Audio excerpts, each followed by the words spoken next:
Audio Jungle.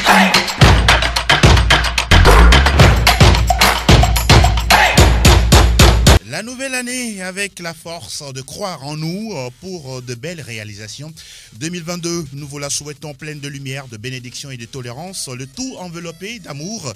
Et c'est l'amour du foot européen qui nous rassemble ce vendredi sur Sport FM, l'actualité des majeurs. Retour des clubs dans les stades en Bundesliga, Liga, Serie A et en Ligue 1. La phase retour bien engagée et pleine de suspense. Deux sujets au rayon du débat des spécialistes. Cristiano Ronaldo, sa venue à Manchester United a-t-elle changé le jeu des Red Devils, englués à la 7e place de Première Ligue? On en parle. Les cas de Covid-19 présents dans les différents effectifs des clubs, des joueurs contaminés, des groupes presque décimés, des rencontres reportées. Pourquoi les différentes ligues européennes refusent d'arrêter les compétitions? Les spécialistes nous éclairent dans la tribune PFE.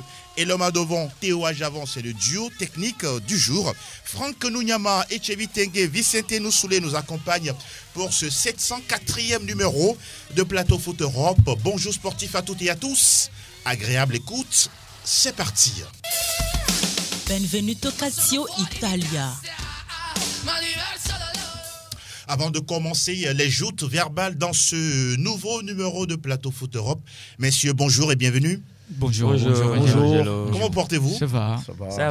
Je passe à grâce. Franck, vous êtes bien rentré dans la nouvelle année? Oui, bien sûr. C'est une grâce, comme toujours. Oui. L'homme n'a aucune force. Donc, lorsqu'on profite de ces moments, on va dire tout simplement que c'est une bénédiction, c'est une grâce. On vous souhaite une belle année 2022.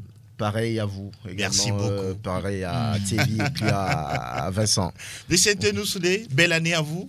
Merci beaucoup, pareil à vous. Merci. Voilà, aux auditrices et aux auditeurs aussi qui nous ont quand même suivis toute l'année dernière. Et voilà, on est entré dans une nouvelle année. Oui. On espère que Dieu va nous inspirer pour encore les servir davantage. Vivement, puisque nous sommes tous dans son champ. Ah oui, c'est son champ, la planète. Ah oui, comme de coutume avec nos grands-parents, il y a toujours ce vœu-là, porté à l'endroit de ceux qu'on aime. Et la plus grande chose qu'on souhaite à ceux qu'on aime, c'est la santé. Absolument. Et juste après la santé viennent d'autres choses. Donc on ne peut que souhaiter santé à tous. On ne peut qu'être en bonne santé pour savourer les bons mets. Hein. Ah oui, quand on a la santé, on rêve. Hein. Et boire de bon champagne. Ah oui. Voilà qui est dit. Ils ont laissé, on pourra dire, tout ce qu'il y a de mieux au niveau de leur maison. Je parle des joueurs de football européens, justement, qui ont retrouvé le chemin des stades. Nous parlons de la Serie A italienne avec le 20e acte entamé jeudi. Et nous parlons de ce match disputé hier entre le Milan AC, vainqueur de l'AS Roma, 3-1. Oui, les hommes de José Mourinho n'ont pas, en tout cas, empêché cette équipe milanaise de s'imposer, à part 3 buts, des buts réalisés par Giroud, Messias et puis Raphaël Leao, de retour dans le groupe milanais. Alors, Vicente, on pourra dire que le Milan débute bien l'année 2022. Toujours focus sur le titre en fin de saison. Oui, d'ailleurs, le Milan débute cette nouvelle année, comme il a déjà débuté la saison l'année dernière, donc je pense qu'il est tout simplement dans la logique de garder cette première place-là, même si cette première place a déjà été échappée par l'Inter de Milan. Exact, avec un point d'avance. Oui, qui aujourd'hui a un point d'avance, mais aussi a un match en avance. Oui. Donc je pense qu'aujourd'hui, c'est de bonne guerre pour le Milan. C'est qui quand même arrive tout simplement à gifler, si on peut le dire, l'AS Roma de José Mourinho. Les buts sont venus très tôt sur ce penalty de Olivier Giroud suite à une faute de main de Tammy Abraham dans la surface de réparation. Qu'est-ce qu'il cherchait là-bas? Oui, mais avec Mourinho, il faut défendre, hein, même si tu es Cristiano Ronaldo ou Lionel, mais si tu dois défendre avec José Mourinho, donc je pense qu'il était tout simplement dans l'exercice, dans l'exécution de sa fonction avec Mourinho. Avec Mourinho. Et moi, voilà. Ambition, hein. Je suis pas d'accord avec la Roma. Et donc, voilà, il a été malchanceux sur ce coup-là. Voilà, même s'il a marqué un peu après. il a marqué un but après. Mais je pense que le Milan AC a été réveillé très tôt pour mettre les buts, 2 buts, avant que Tammy Abraham ne revienne réduire les cas et puis pas derrière Raphaël Leao. Est rentré pour mettre ce 3e but, même si Ibrahimovic a raté le coup du 4e but sur penalty. Pour se mettre à l'abri. Oui, pour se mettre à l'abri. Je pense que le Milan AC a été tout simplement supérieur dans ce match. Il n'y a rien à dire. Maintenant, on va voir les échéances à venir. Voir si vraiment le Milan AC est prêt à soulever ce trophée. On attendra de voir, puisque la route est encore longue. Il reste encore 18 et longues journées au niveau de la Serie A italienne. Vous n'étiez pas d'accord par rapport à quel aspect avec lui avant de retrouver Franck? D'accord avec Vicente sur l'aspect soi-disant que voilà, c'est le système de Mourinho qui demande parfois à ses attaquants là, de revenir défendre. Non, quand on est une équipe où on veut gagner ensemble, il faut défendre et attaquer ensemble. Donc, c'est pas forcément le consigne de Mourinho. C'est pas forcément le consigne de José Mourinho. Il y a eu également Cristiano avec Mourinho. On a vu Samuel Eto'o devenir latéral sous Mourinho. Et ça a donné ce que ça a donné aujourd'hui. On le connaît tous ensemble. Donc dire que voilà, c'est le système qui oblige Tammy Abraham à venir défendre. Il a été tout simplement malheureux sur l'action et personne ne créera au scandale que voilà, c'est grâce au système de Mourinho que voilà, tout ce qui arrive aujourd'hui à la Roma arrive. Non, moi je suis pas d'accord. C'est un fait isolé selon vous. Ça fait partie du jeu, tout simplement. On m'a demandé qu'est-ce qui s'achète dans la surface. Messieurs, on va continuer s'il vous plaît. Franck, on va parler de cette équipe du Milan. Allez-y avant de parler de Franck Kessié qui a quitté justement le groupe pour la Coupe d'Afrique des Nations. Bien sûr, le Milan AC avait à mettre la pression sur l'Inter. Parce que là, il n'y a pas beaucoup de points entre les deux. Une victoire des Milanais d'entrée pour commencer l'année pourrait mettre la pression sur les Nerazzurri avant leur match. Donc je pense que le Milan avait rapidement pris les choses en main grâce à un Olivier Giroud assez efficace et opportuniste. Après, il y a eu Leao, après il y a eu Messias. Donc je pense que ça n'a pas été un match aussi compliqué, vu la position d'ailleurs de l'AS Roma qui ne réussit pas très bien ces dernières saisons. Donc il fallait pour le Milan de prendre des points, ne pas laisser des points en chemin sur un tel match, parce que là, le titre commence par se jouer déjà lorsqu'on rentre dans cette année 2022. Donc je pense qu'il y avait une logique qui s'est dégagée et que voilà, c'était bien pour le Milan de gagner. Maintenant, Franck Kessié qui constitue, justement, on va dire, un taulier dans l'entrejeu de cette équipe. Il y a la CAN. Tout le monde sait que quand la CAN arrive, les clubs ont du mal à laisser les joueurs africains. Tout comme Benasser également, qui est parti pour l'Algérie. Mais c'est leur droit, c'est leur devoir d'aller défendre les couleurs nationales. Je pense que voilà, Kessié doit aller soutenir les éléphants. Absolument. On a besoin de lui de ce côté. Je pense qu'il y a d'autres joueurs qui pourraient assurer en attendant son retour. Voilà qui est dit. En tout cas, il faut avoir un effectif de qualité pour poursuivre cette phase retour au niveau des majeurs en Europe, parce que oui, les Africains guillemets sont partis pour disputer leur CAN et c'est toute somme logique. Nous abordons le cas de la Juventus qui accueillait justement à domicile le Napoli. À la fin, la Juve qui a failli être surpris à domicile, puisque le Napoli menait par Dries Mertens à la 23e minute, et puis derrière, c'est Federico Chiesa qui permet à cette équipe de la Juventus d'égaliser, de garder un petit point et de rester dans le top 5. Oui, il faut rappeler qu'on a eu assisté à un très bon match, malgré que voilà, ce choc de la 20e journée a été décimé par les cas de Covid, surtout au niveau des partenaires pays de Naples. On a vu plus tranchant cette équipe de Naples, où avec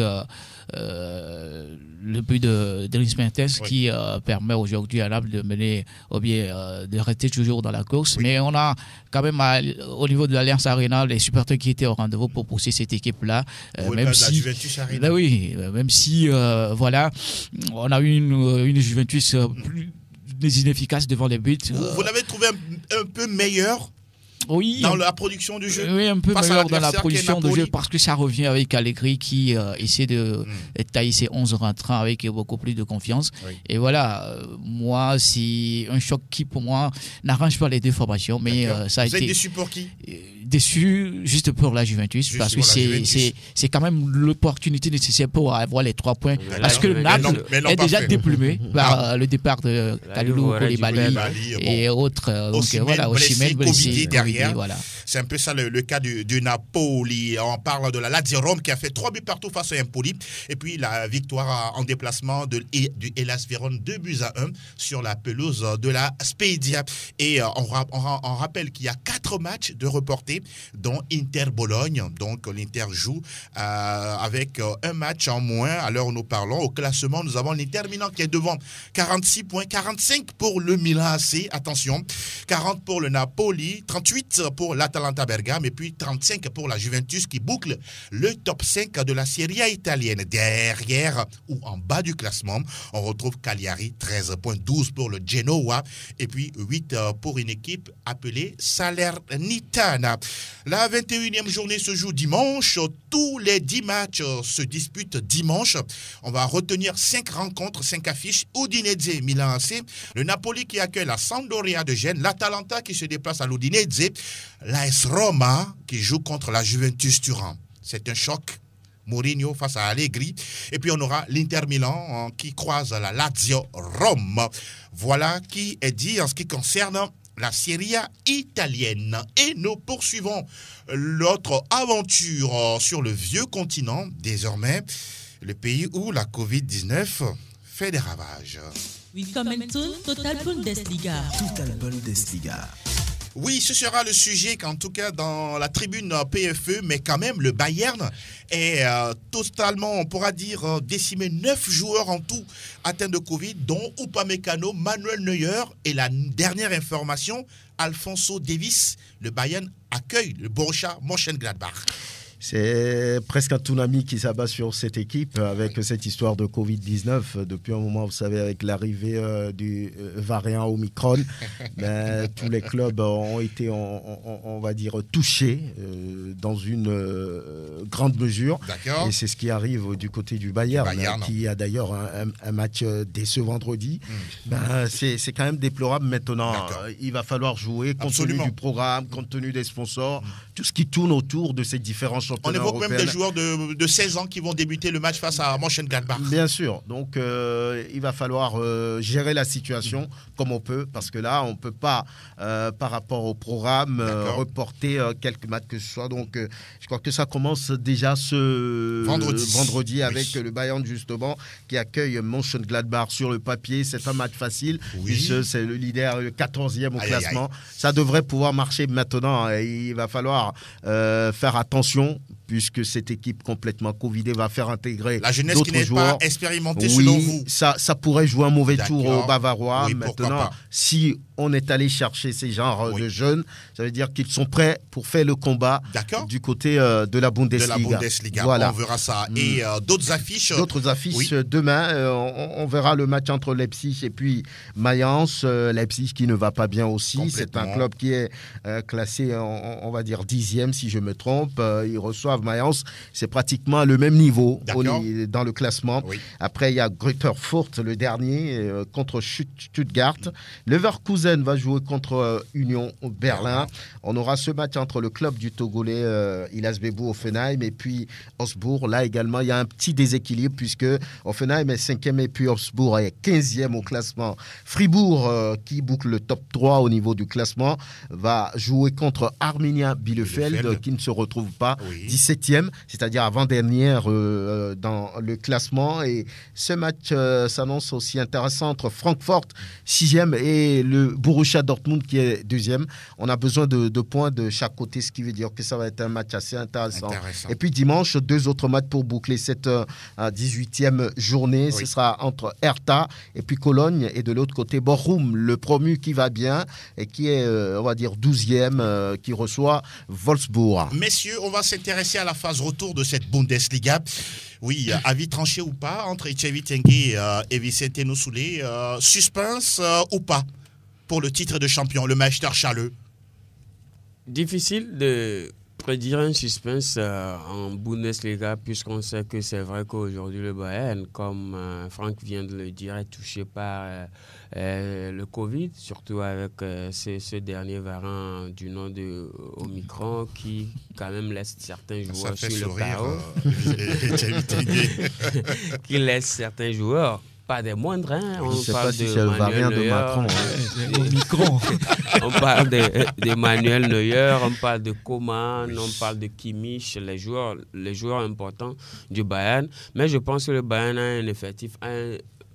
Aujourd'hui, en Europe, le Bayern a l'effectif le plus. Est-ce que le Bayern ne peut pas perdre des points sur les matchs à venir, surtout que ces joueurs sont Covidés? Oui, le Bayern peut perdre des points, mais pas au point où perdre peut-être la première place. Donc actuellement, je pense même le Bayern a 43 points, 34 pour le Borussia Dortmund. Évidemment, 9 l'écart il est grand. Mais c'est en 3 matchs. Hein. L'écart, pour moi, quand il s'agit du Bayern, il est grand. D'accord.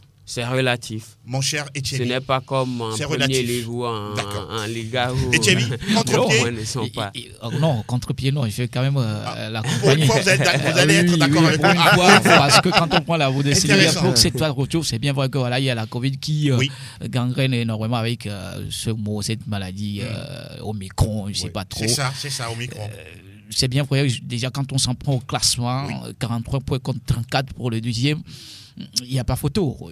Et je me dis, est-ce qu'ils pourront quand même arriver à tenir jusqu'au bout ces prétendants qui veulent aujourd'hui... On parlait de Dortmund, de Fribourg, de Leverkusen. Leipzig, aujourd'hui, ces équipes-là qui peuvent tenir tête au Bayern ont beaucoup plus de difficultés.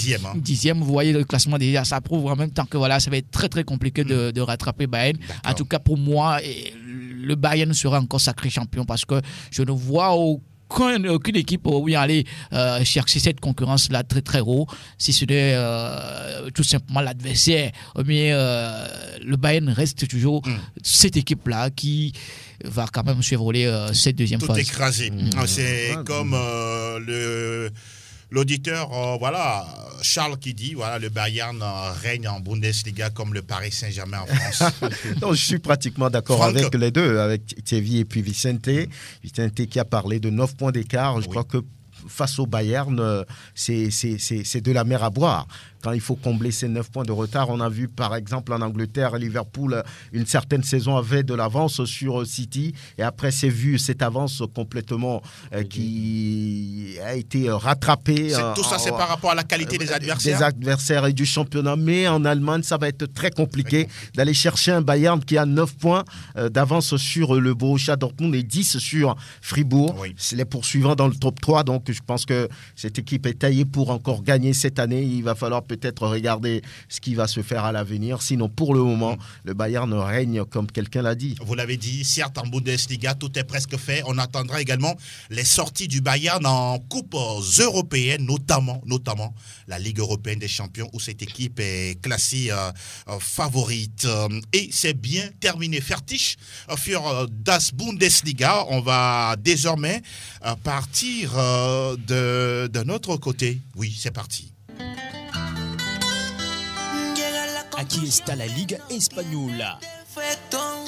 Un petit mot sur la Liga espagnole, surtout sur cette équipe du Barcelone, la dernière fois qui a gagné, je pense, 1-0 en déplacement chez Mallorca.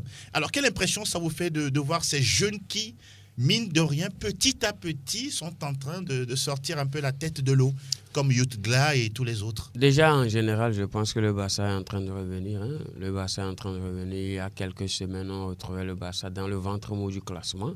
Mais aujourd'hui, le Barça est arrivé quand même à la 5e place. C'est quand même du vécu. Et je pense que cela doit être relatif quand même de Xavi, qui est en train de faire un travail énorme sans qu'on ne le sache. Qu'est-ce que vous voyez? Qu'est-ce qui sort de cet effectif-là sur moi, je pense que les premiers matchs de Xavi en Liga? Xavi aujourd'hui donne de la chance à ces jeunes qui sortent aujourd'hui de la Masia. C'est ce que les autres précédents n'ont pas forcément eu à faire. Je pense que c'est une très bonne chose. Aujourd'hui, les joueurs sur lesquels le Barça comptait il y a 1 an, je pense que ces joueurs-là ne sont plus aussi opérationnels.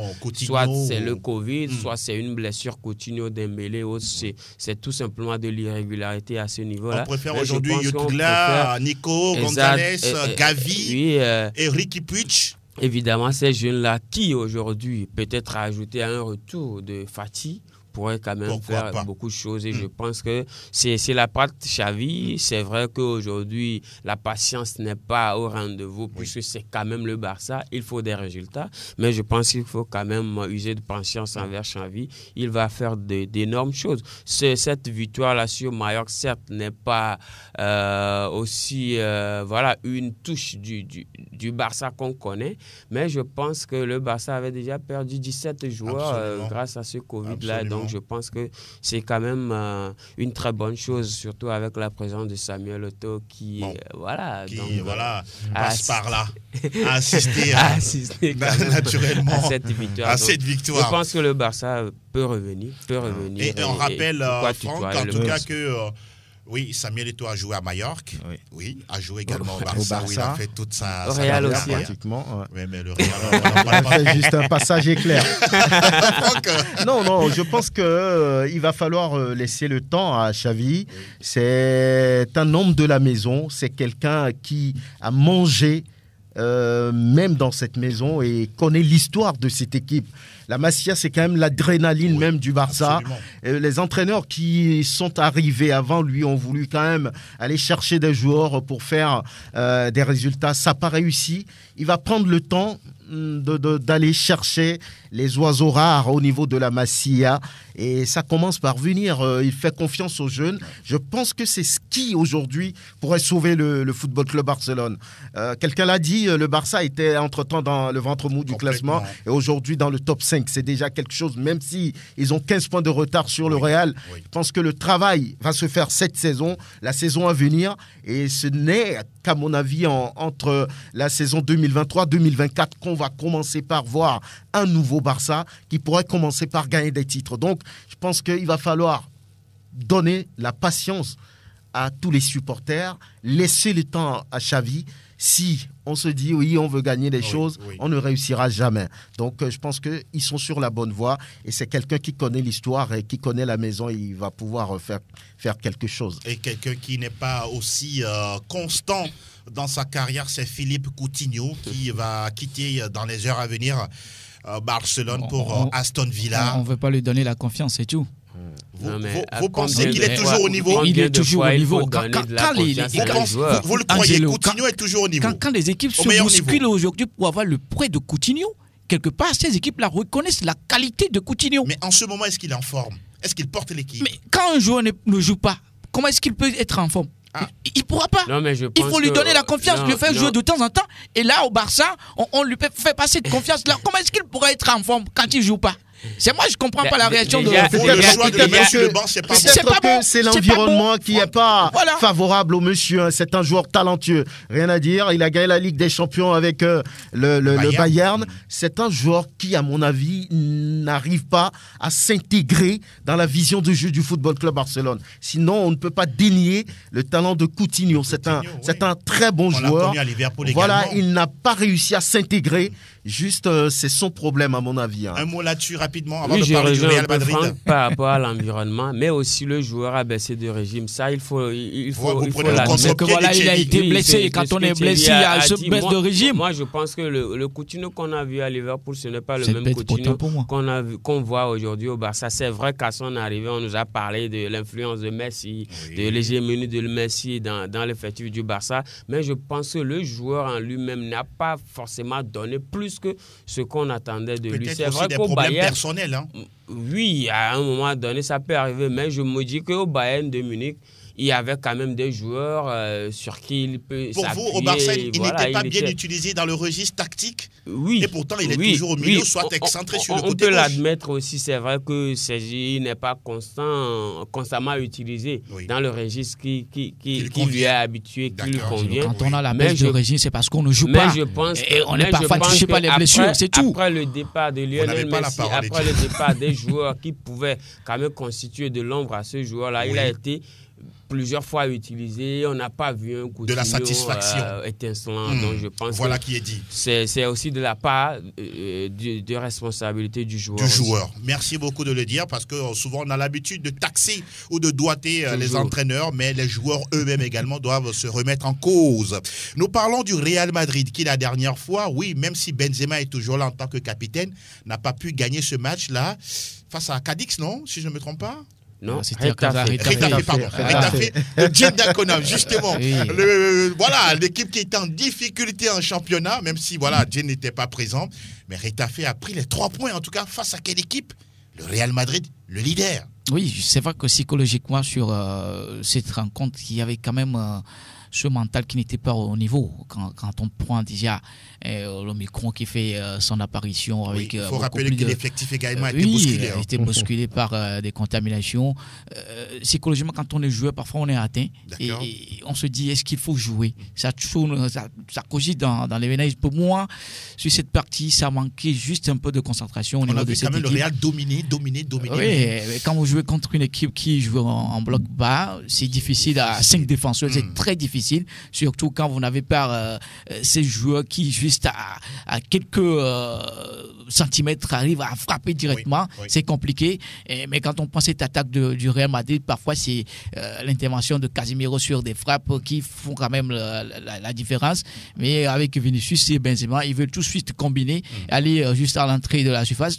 Donc on a vu une équipe de Real certes dominatrice, mais une équipe de Retafe très bien en place qui voulait à tout prix avoir ces 3 points, ce qui a compliqué un tout petit peu l'équation à Carlo Ancelotti. Franck, est-ce un faux pas inquiétant pour les merengues? Non, pour le moment, quand on compare ce qui se présente au niveau du classement, on ne peut pas parler d'inquiétude. Mais sur ce match même, je crois que le Real a joué d'abord le match dans la tête. On a fait un peu sur un complexe de supériorité. Lorsque vous regardez ce que le défenseur, comment on l'appelle, Militao. Voilà. Un défenseur dans l'axe ne peut pas jouer aussi facile face à un attaquant. Il a été battu physiquement par l'attaquant et voilà, et Retafe a marqué. Après, ils ont couru derrière. Malheureusement pour eux, ce jour-là, il y avait un bon gardien dans les perches de Retafe qui ne laissait rien passer. Donc, on a joué un peu dans la tête avant d'arriver sur la pelouse. On s'est dit, nous gagnons tout le monde et qu'est-ce que Retafe qui se bat pour le maintien va pouvoir nous faire. Donc, c'est le complexe qui les a tués sur ce match. Aïe. Et puis, ils n'ont pas été efficaces devant. Donc, voilà. Mais heureusement pour eux, c'est pas encore inquiétant. D'accord. Voilà qui est dit. En tout cas, c'est Charles qui réagit sur la plateforme PFE qui dit le Real n'a pas un effectif lui permettant de faire une saison parfaite. Quand le Barça se réveillera, on va voir clair. On attend de voir. Il a raison. Il a raison parce que quand on prend l'équipe actuelle, messieurs, vous n'avez pas de réaction là-dessus. Je continue l'émission, s'il vous plaît. 20e levée de Liga. Nous parlons de la 20e levée de ce championnat avec Granada qui reçoit Barcelone. C'est samedi. Valence qui se déplace au Bernabéu pour jouer contre le Real Madrid. Ah oui, c'est un duel européen. On se rappelle cette belle finale de Ligue des Champions, si je ne me trompe pas, en 2000. Oui, avec cette belle envolée de Zinedine Zidane. Non, c'était contre le Bayer Leverkusen. C'était en 2002. En 2000, c'était beaucoup plus... Exactement, c'était beaucoup plus sur le terrain. Évidemment. Ah oui, belle mémoire. Merci beaucoup. Le FC Séville joue contre Retafe. Attention, c'est un match également à suivre dimanche. Et pourquoi pas le duel Villarreal Atlético de Madrid également au menu de la 20e levée de Liga espagnole. Nous aurons tout le temps lundi de revenir sur ces rencontres. Nous poursuivons l'aventure et désormais, nous sommes où, Théo? Tout à l'info Ligue 1. Info Ligue 1. 20e épisode de Ligue 1 et nous parlons de ce match entre Bordeaux et l'Olympique de Marseille. Vicente, une question. Comment peut-on jouer contre une équipe de Bordeaux et depuis 44 ans, on a du mal à gagner en Gironde? Je pense que c'est inexplicable, hein, et il faut aussi que voilà. Il y a du mystique dans cette affaire?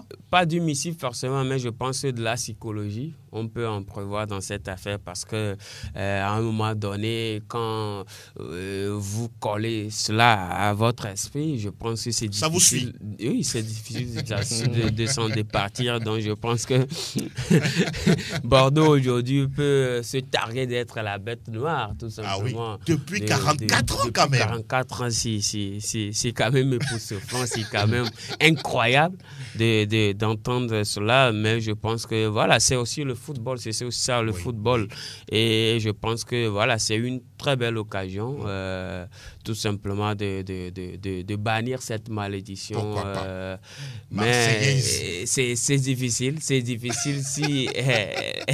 c'est difficile quand... Les Bordelais, peut-être la Covid peut les rendre en tout cas handicapants parce qu'ils sont également touchés, l'effectif est bien touché, et ils demandent même que le match soit reporté. Évidemment, c'est ce qu'ils demandent, mais je pense que la Ligue n'a encore rien dit. Aujourd'hui, Marseille a beaucoup plus d'avantages de gagner ce match parce que... À quel niveau? Marseille, c'est quand même aujourd'hui la 3e place, sinon la 2e place avec Nice, en ballottage avec Nice aujourd'hui. Donc Bordeaux, c'est quand même 16e ou 17e. C'est compliqué pour cette équipe aujourd'hui. Mais je pense que comme l'histoire le fait si bien, vous avez beau être dernier. Quand Marseille arrive, vous gagnez. Donc, vous faites match nul. Je pense que ça peut se faire, mais ce sera difficile cette fois. Autre match. Il y a aussi le Covid qui est là. Exactement. Oui, Franck, vous voulez placer un mot là-dessus? Il faut faire attention à ce match. Les Marseillais n'ont souvent pas rassuré quand on est derrière eux. Souvenez-vous, sur la phase aller, ils menaient 2-0. Après, c'était 2-2 pour la fin du match contre Bordeaux. Donc, moi, je veux pas trop me mettre dans une certaine euphorie. Il va falloir jouer et gagner, prendre des points d'abord avant que je ne puisse me positionner. Donc, les Bordelais même ont parlé de manque de respect envers eux par rapport à la programmation de ce match. Ils ont voulu à un moment donné boycotter, mais ils se sont dit il ne faut pas aller sur ce terrain. Ils sont contraints. Voilà, donc ils veulent maintenant jouer et c'est ce soir, on verra bien. Et Bordeaux est 17e au classement, Marseille est 3e. Normalement, les Phocéens devraient le faire. On doit s'imposer, ça c'est sûr et certain. Voilà. Parce qu'on n'a pas une équipe en place. On va la repasser le bien sûr. Si Marseille ne gagne pas Bordeaux, on va briser la malédiction, c'est bon maintenant, 44 ans après. Il y a 44 ans, toi et moi, on n'était pas nés. C'est l'occasion parfaite pour briser la malédiction là. Parce qu'on a une équipe bordelaise qui n'est pas tout à fait en place, avec l'effectif qui est amoindri avec ces cas de Covid. Mais il faut en profiter tout simplement.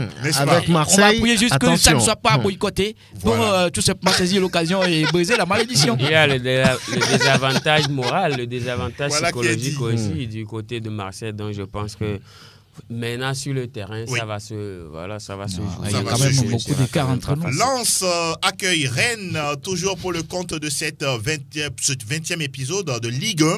Nous aurons également un match intéressant entre Nantes et Monaco. Les Monégasques qui ont changé d'entraîneur. C'est Philippe Clément désormais qui a pris la place de Niko Kovac. Est-ce un bon choix? On sera... J'ai pas compris. Vous n'avez pas compris la décision des dirigeants monégasques qui se disent on n'a jamais été dans le top 5 depuis le début de la saison, alors qu'au départ on disait qu'on a fait venir Niko Kovac pour construire un groupe, pour mettre une équipe, une vraie équipe en place. Le gars essaie de faire quelque chose. Justement. Donc je n'ai pas compris cette décision. Le club pour la Ligue Europa, l'Europa League, la suite. Oui, donc c'est pas aussi alarmant que ça lorsqu'on voit un peu le classement.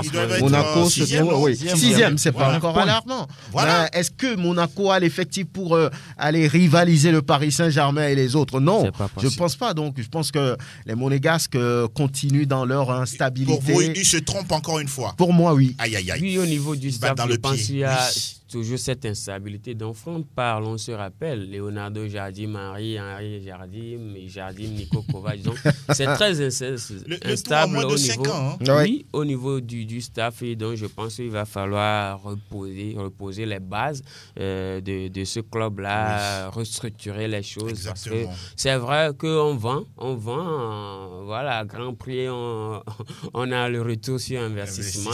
Mais il faut quand même aujourd'hui que Monaco se reconstruise construise et que voilà, il fasse rêver encore une fois, comme au temps de chez Emmanuel Adebayor, Patrice Evra, Morientes, Chabani Nonda et autres. Parce que c'est un club qui a fait quand même rêver, rêver beaucoup. Et qui a même fait révéler, en tout cas, Kylian Mbappé, la pépite du foot mondial aujourd'hui.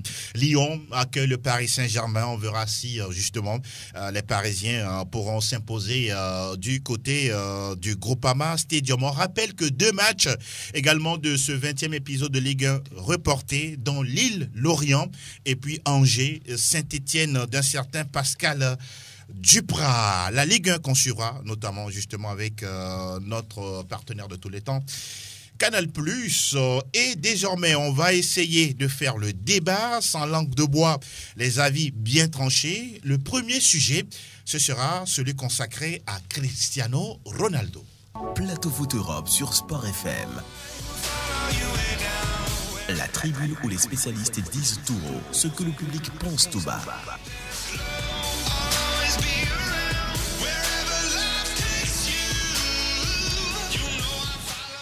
Nous sommes toujours dans l'émission Plateau Foot Europe. Si vous venez de nous rejoindre, le 704e numéro avec Franck Nounyama, Vicente Noussoulé et Etchevi Tengue avec qui je reste. La question, elle est sans détour. Cristiano Ronaldo, depuis son arrivée à Manchester United, est-ce qu'il a pu changer le fond de jeu des Red Devils? Non, il faut être quand même véridique et réaliste là-dessus. Il n'a pas su changer le jeu. Est-ce que c'est Cristiano qui devrait changer le jeu de Manchester United? Ça reste l'interrogation. On a toute une équipe qui, sur cette saison, ne répond pas du tout. Mais dire que voilà, Cristiano Ronaldo a apporté quelque chose au niveau du jeu, je dirais non. Mais c'est toute une équipe qui est quand même aux abois, qui ne répond pas du tout avec des joueurs qui ne sont pas au niveau. Quand vous n'avez pas des joueurs au niveau, vous ne pouvez pas prétendre avoir un bon jeu. Donc Cristiano Ronaldo, ce n'est pas quelqu'un qui a cette qualité de revenir avoir les ballons dans les pieds et changer le cours des jeux. Donc pour moi, il n'a pas apporté grand-chose au niveau du jeu, mais par rapport à la progression vers l'efficacité, il répond toujours. Donc voilà, on ne peut pas dire que c'est Cristiano Ronaldo qui est aujourd'hui le problème de ce non-jeu de Manchester United. Si United l'a recruté, c'est pour avoir des résultats évidents et probants. United est aujourd'hui 7e. On l'a vu à la Juventus. Quand il est arrivé, il a permis à cette équipe-là de gagner le Scudetto et de faire d'autres résultats. Qu'est-ce qui se passe avec lui à United? Non, moi, je pense que je suis en train de constater 2 entités au sein de l'équipe de Manchester United juste à l'arrivée de Cristiano Ronaldo. Il y a une équipe de Manchester United isolée de Cristiano Ronaldo et une autre entité, Cristiano Ronaldo seul. La question de Thierry Tengue à savoir, il n'est pas accepté selon vous? Est-ce que c'est Cristiano Ronaldo qui devait changer le fond de jeu de Manchester United? Moi, je pense que c'est une question qui ne devrait pas avoir lieu. Je pense que Cristiano Ronaldo a été recruté justement parce que l'efficacité devrait être au rendez-vous, parce que Cristiano Ronaldo, on le connaît. Ce n'est pas un joueur qui vient changer. En fait, le jeu qui vient jouer, mais il apporte un plus. Qui vient marquer, oui. C'est vrai qu'il apporte un plus au niveau de l'efficacité peut-être, mais cela déteint beaucoup. L'efficacité où? Dans les jeux ou en marquant des buts? Non, en marquant des buts. Des buts décisifs ou juste des buts? Oui, des buts décisifs, on connaît Cristiano Ronaldo. Le seul but décisif que Cristiano a marqué durant cette saison, c'est face à Norwich à la 75e minute sur penalty. Cristiano Ronaldo a joué face à Aston Villa. Oui. Villa a gagné 1-0. Face à Leicester, United battu 4-2. Face à Liverpool, United a coulé 5-0. Face à City, United a perdu 0 but contre 2. Face à Watford, United a été giflé 4-1. Oui, j'en viens. Je ne suis pas en train de faire l'apologie de Cristiano Ronaldo. Il a marqué des buts, 8 buts, 3 passes décisives. Mais en même temps, cela déteint sur la performance des autres joueurs. C'est ce que je voulais dire. Par exemple, là où on devait voir Cavani, Rashford, Greenwood marqués, aujourd'hui ils ne sont plus là. Mais peut-être c'est Cristiano Ronaldo avec un but, une passe décisive. Et donc cela agit beaucoup plus sur les performances de l'équipe. Aujourd'hui, Rashford et Greenwood n'ont plus vraiment assez à l'axe. Juste parce que Cristiano Ronaldo est là. On voit Fred qui n'évolue plus forcément trop en attaque parce que Cristiano Ronaldo est là. Donc, mais pourquoi sur ces matchs que je viens de citer, Cristiano n'a pas été au rendez-vous? Oui, mais Cristiano Ronaldo, on sait bien, l'âge aussi est au rendez-vous. Et 36 donc, ans. Il est arrivé dans un championnat qui est très exigeant, que ce soit au niveau du physique ou au niveau mais il le savait d'avance. Il le savait très bien. Et Manchester United aussi savait très bien qu'avec Cristiano Ronaldo, ce n'est pas forcément la lune qu'il vient leur offrir. Et pourquoi l'avoir recruté alors? Pour de l'argent. On va en parler tout à l'heure. En tout cas, il y a des chiffres intéressants sur les sommes astronomiques que gagne Cristiano Ronaldo avec United. Mais au niveau du résultat, ça reste encore beaucoup parce que Manchester United a été quand même deuxième la saison passée. Aujourd'hui, ils sont septième. Et c'est plus ou moins négatif. Mais en termes de performance individuelle, 17 journées de la fin du championnat. Oui, c'est très difficile aujourd'hui avec ce qu'on voit en Premier League. Ce sera très difficile pour Manchester United, si on peut le dire, de se qualifier pour la Ligue des Champions. Mais je pense que Cristiano Ronaldo continue son chemin en termes de performance individuelle. Mais pour ce qui est de l'équipe, c'est difficile à... Franck, Cristiano Ronaldo, c'est 36 ans. 16 matchs disputés en Première Ligue, 14 fois en tant que titulaire. 8 buts marqués, 2 pénaltys. Justement, oui, je vous repose la question. Pourquoi n'arrive-t-il pas à porter cette équipe, Cristiano Ronaldo? On dit souvent une seule hirondelle ne fait pas le printemps. Cristiano Ronaldo a été recruté pour son image, pour sa qualité, pour son instinct de buteur, de tueur, on peut dire. Vous avez parlé de 16 matchs, donc 14 comme titulaire. Il a marqué 8 buts. Déjà, il est dans la moyenne. Aujourd'hui, la question qu'il faut se poser, ce n'est pas en cherchant de savoir si Cristiano a véritablement changé le jeu de Manchester United. Mais pourquoi est-il arrivé alors? Mais il est arrivé pour apporter quelque chose, c'est vrai. Maintenant, Cristiano seul ne peut pas changer le jeu de Manchester United. C'est un buteur. Cristiano n'a pas aujourd'hui les moyens de pouvoir participer à la construction du jeu de Manchester United depuis le milieu de terrain jusqu'en attaque. Lui, il est là pour marquer des buts. On a dit qu'il a été un flop du côté de la Juventus, mais c'est quelqu'un qui a marqué plus de 100 buts avant de partir. Donc aujourd'hui, il est un peu à l'image du club dans lequel il joue. Avant l'arrivée même de Ronaldo, Manchester United n'était pas flamboyant. Ils avaient des problèmes. Ils sont en train de chercher les meilleures combinaisons. Pour le moment, ça n'arrive pas. Ça n'a pas été le cas avec Solskjaer, qui connaît bien la maison, qui s'est planté quelque part. Aujourd'hui, on a fait venir Rangnick, qui est un entraîneur qui fait confiance aux jeunes, qui pratique le football de pression, en mettant la pression sur l'adversaire. Donc aujourd'hui, Cristiano Ronaldo, avec ses 36 ans, ne pouvait pas faire grand-chose pour vous, en allant le chercher. Manchester savait très bien que Cristiano n'avait plus 25 ans. Donc, ils se sont trompés. Est-ce que je dois dire sur un joueur de 36 ans, par rapport à des jeunes comme Jadon Sancho, Rashford, Greenwood, qui devraient normalement être le ratio qui est là aujourd'hui, je ne peux pas dire qu'ils se sont trompés. 16 matchs, 8 buts, il est dans la moyenne. Maintenant, il appartient aux jeunes de pouvoir démontrer quelque chose, de pouvoir mettre sous éteignoir Cristiano Ronaldo. Si on continue par faire confiance à Cristiano, c'est que les Sancho, les Greenwood, les Rashford n'ont pas fait l'affaire, sans oublier Cavani. Donc il y a aujourd'hui une question de vision de jeu qui se pose au niveau de Manchester. Donc Cristiano est un peu à l'image du groupe aujourd'hui. D'accord. Il y a Désiré Côté qui dit les managers de United ont fauté avec l'arrivée de Cristiano Ronaldo. Certains jeunes qui montaient en flèche sont laissés au banc au détriment de CR7. Ce ne sont pas tous les matchs. Il doit jouer jusqu'à la fin aujourd'hui avec son âge. On parle d'un joueur qui a quand même 36 ans, 16 matchs, 14 fois, tout comme titulaire. Oui, est-ce que à tous les matchs, Cristiano Ronaldo doit être titulaire? Bien sûr que oui, parce que le gars a déjà le physique qui répond. Et quand ça on me dit il y a des jeunes pour qui vous, sont... ça suffit? Ça suffit pas. Ça suffit pas. Mais vous avez dit que ça suffit. Oui, quelque part. Non. Je vais me rattraper sur ce que j'avais dit. On parle des jeunes qui, au dépend de Cristiano Ronaldo, sont laissés sur le banc. Est-ce que ces jeunes, une fois sur le terrain, sur la pelouse, défendent ou bien montrent quelque chose plus que Cristiano Ronaldo? Il faut se poser des questions. Cristiano, quand il est sur le terrain, c'est quelqu'un qui veut à tout prix gagner. Et quand vous comprenez sa philosophie de jeu, vous jouez pour lui, vous avez les résultats. Pourquoi n'est-il pas aussi décisif cette équipe de United. Je rejoins Franck un peu là où il disait que voilà, c'est à l'image de l'équipe tout entière qui est pas au niveau, tout simplement parce qu'on a des joueurs qui veulent pas se mettre au service de Cristiano Ronaldo. Cristiano Ronaldo, de son premier passage à Manchester United. Pour vous, il y a des clans United? Il y a des clans qui ne veulent pas aujourd'hui reconnaître que voilà, Cristiano Ronaldo est là juste pour leur porter ce coup de main là et pour avoir des résultats surtout au niveau de l'efficacité. Ils sont jaloux du talent du Portugais.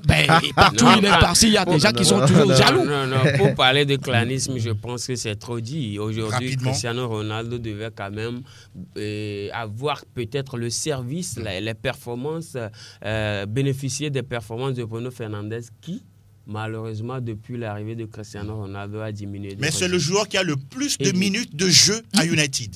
Bruno Fernandes, oui, 1506 minutes de jouer. Bizarrement, ces derniers moments, plus que Cristiano, plus que Maguire. Ces derniers moments, il n'est plus utilisé. En plus, quand il est utilisé, il ne répond plus favorablement. Donc pour vous, il y a un problème d'effectifs mal utilisés à United. Pour moi, à part le problème d'effectifs mal utilisés, je pense que ces joueurs-là aussi ont été tout simplement, je ne sais pas, bouffés par l'aura de Cristiano Ronaldo. Quand vous êtes en face d'un gars que vous avez vu il y a également les entraîneurs qui font quand pas le choix. Quand vous êtes devant votre idole, c'est difficile quand même. Évidemment, alors, on va avancer dans le débat, Franck. On est allé fouiller. On a vu que depuis l'arrivée de Cristiano Ronaldo à United, la masse salariale du club a augmenté de près de 25%. Donc, aujourd'hui, Cristiano émarge à 655 000 € par semaine. Faites les calculs. C'est le salaire le plus élevé de l'histoire de la Première Ligue anglaise. Et il émarge à 35 millions d'euros par saison. N'était-ce pas un coup marketing simplement pour United? Oui, Cristiano Ronaldo en lui-même est une marque, c'est une image. Donc, lorsque vous voulez vous offrir les services d'un tel joueur, vous devez mettre les moyens. Il n'y a rien à dire. C'est ça aussi le sport, c'est du business aujourd'hui. Donc, Cristiano Ronaldo, à travers ses managers, tout ce qu'on négocie autour de lui, on sait que c'est quelqu'un qui va finir très bientôt. Donc, on tente de monter un peu la barre. Voilà, donc vous acceptez, vous le prenez. Vous n'acceptez pas, vous le laissez. Et je pense que chaque équipe aujourd'hui a envie quand même d'avoir Cristiano Ronaldo. Voilà pourquoi quand il arrive, il récupère le dossard 7 de Cavani et le porte. Bon, c'est Cavani lui-même, à ce que je sache, qui a voulu. Il a eu peur de lui. Est-ce que c'est la peur? Bon, il veut quand même rentrer dans cette image que le gars s'est forgé depuis un moment. Il veut pas, donc il dit volontairement, je lui redonne le numéro. C'est pas parce qu'il a peur de lui. Donc, je pense que en même temps, c'est un coup marketing de marketing aussi. Parce que c'est CR7 tout le temps. Et donc CR, donc, quand tel joueur arrive dans votre effectif, attendez-vous, on va dire, à des, je ne sais pas, à des exagérations, à des extravagances. Exactement. Comme aujourd'hui Messi au Paris Saint-Germain. La bourse qui flambe. Voilà, donc je pense que c'est ça aujourd'hui le football. En même temps sur le terrain, mais également en dehors du terrain, c'est du business. D'accord, sans transition, on va enchaîner avec le second sujet à la tribune PFE. Ça concerne les matchs plus ou moins reportés ici et là, parce que beaucoup de clubs sont covidés, les joueurs qui sont en difficulté, mis en quarantaine et tout. Mais on remarque que ce soit en Première Ligue, où les entraîneurs ont pesté, en Ligue 1, en Liga, en Bundesliga ou encore en Serie A, où des matchs sont reportés, les différentes ligues ne reportent pas, n'annulent pas justement les compétitions. Ça continue de jouer, même si l'effectif est amoindri. Comment vous comprenez cette situation, Etche Vitenge? Tout est question de marketing et surtout de l'intérêt. On privilégie l'argent à la santé de l'homme. L'argent dépend de l'important de l'être humain que nous sommes tous ensemble. Ne pas comprendre comme quoi il faut reporter ces championnats européens. Pour moi, c'est dans la logique. Si on reporte ces matchs-là, parce qu'on ne peut pas continuer par jouer tout en sachant que voilà, il y a des équipes qui sont amoindries par ces cas-là. Et quelque part, c'est de la tricherie, mais il y a ces instances qui mettent souvent leurs intérêts financiers au devant de la scène. Donc, je dirais que c'est eux qui savent pourquoi ils s'en tiennent toujours à ce que les matchs se jouent. Pour vous, les intérêts priment plus que tout. Tout compte fait, il va falloir que les joueurs, les acteurs principaux même, se réagissent pour dire non, stop, qu'il faut prendre du repos et histoire de pallier ont-ils les moyens de pouvoir rivaliser? C'est eux qui jouent, c'est eux qui permettent à ces gens-là d'avoir des sous. tout. Et quand ils disent non, ça peut pas être possible qu'on joue des matchs. Donc, il va falloir qu'ils réagissent tout en faisant des sorties médiatiques. Voilà.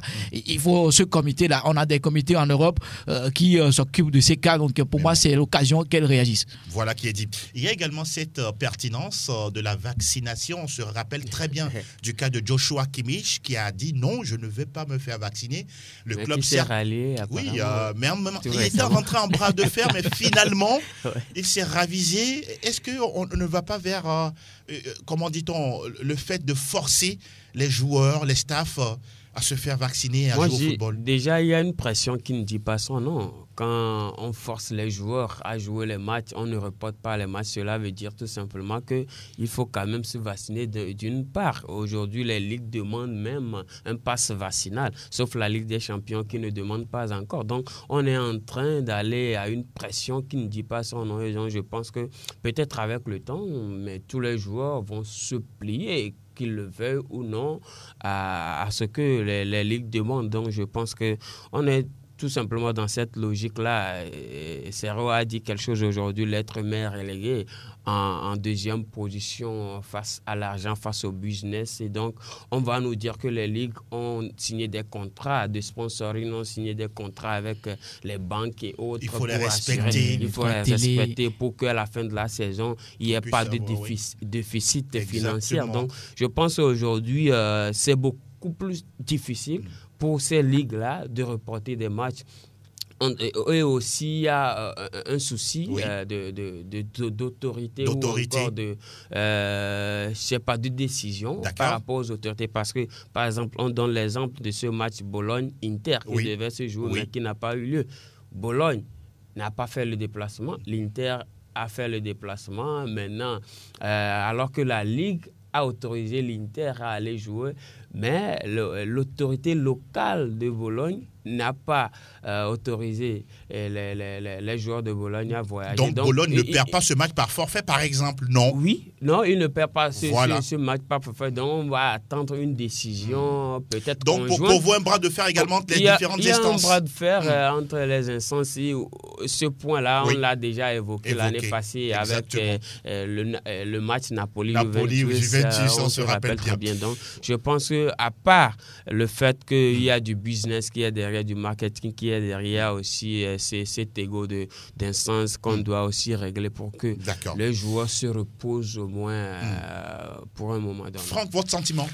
Je pense qu'il n'y a rien à dire, c'est le capitalisme, on va dire, fou qui gouverne aujourd'hui le monde. Donc le capitalisme, rien à dire. Aujourd'hui, lorsque vous voyez les moyens dépensés par les clubs, il y a des sponsors derrière qui mettent la pression, il y a des droits de télé, il y a des partenaires, il y a des gens qui misent sur des matchs, les bêtes. Mais je ne parle pas de bêtes avec B-E-T-E.